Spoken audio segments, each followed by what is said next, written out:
विकास लवांडे गेले अनेक दिवस आपण जर बघितलं असेल तर वारकरी संप्रदायामध्ये जी काही लोकांनी म्हणजे खरं तर मनुवादी लोकांनी जी घुसखोरी केली आहे त्याच्या विरोधात बोलत होते.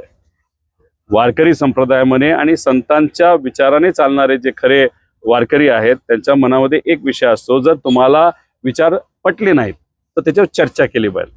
हे आधीच्या महान संतांनी सुद्धा आपल्याला सांगितलं पाहिजे.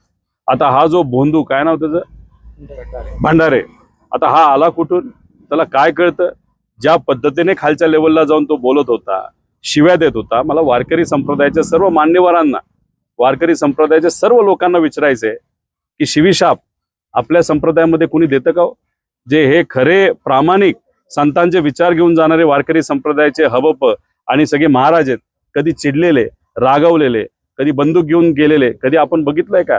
मग अशा भोंदू बाबाला जर आपण स्वीकारत असू, त्याला मोठं करत असू, तर हेली कुठेतरी संतांचे विचार हे पायाखाली तोडवले जातात असं आपल्याला म्हणावं लागेल. आणि हा जो भोंदू म्हणतो ना आमचे गुरुवर्य, या गुरुवर्यांनी आळंदीमध्ये आणि नागपूरमध्ये एक अशी शाळा घातली जिथं बहुजन समाजाच्या मुलांना एंट्री नाही.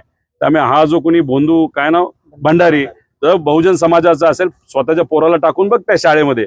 अरे महात्मा फुलेंनी आणि क्रांतीज्योती सावित्रीमाई फुलेंनी तिथं संघर्ष केला, बहुजन समाजाच्या मुला मुलींना तिथं आता शाळेमध्ये संधी येण्याची संधी त्या काळामध्ये दिली, म्हणून आज आपल्या आया बहिणी तिथं शिकल्या. आणि त्याच तुझ्या गुरुवर्याने बहुजन समाजाच्या लोकांना तिथं यायला परवानगी दिली नाही. याच्यावरूनच कळतं की तुम्ही प्रतिगामी आणि तुम्ही मनुवादी विचाराचे आहेत. आम्ही खंडन करतो. पुढच्या काही वेळात जर काय तिथं FIR आमच्या म्हणण्यानुसार नाही झाला तर आम्ही स्वतः लवांडेंच्या बाजूने, विचाराच्या बाजूने, शिवशाहू फुले आंबेडकरांच्या विचारा बाजूने त्या ठिकाणी उभा राहणार आहोत. आणि हा जो भोंदू काय ना भंडारे जो आहे, त्याला मला अजून एक विचारायचंय. छत्रपती शिवाजी महाराज आणि सर्व महामानवांवर जेव्हा बोललं गेलं, आणि खास करून जो भोंदू भंडारी नाही तो दुसरा कोण, बागेश्वर बाबा महाराजांबद्दल जेव्हा खालच्या लेवलला जाऊन बोलतो, तुकोबरायांबद्दल बोलतो, माऊली महाराजांबद्दल बोलतो, तेव्हा तू काय भूमिका घेतली होती? का दाढी काढत बसला होता, का गवत उपटत बसला होता? हे लोकांना त्या ठिकाणी तू सांगावं.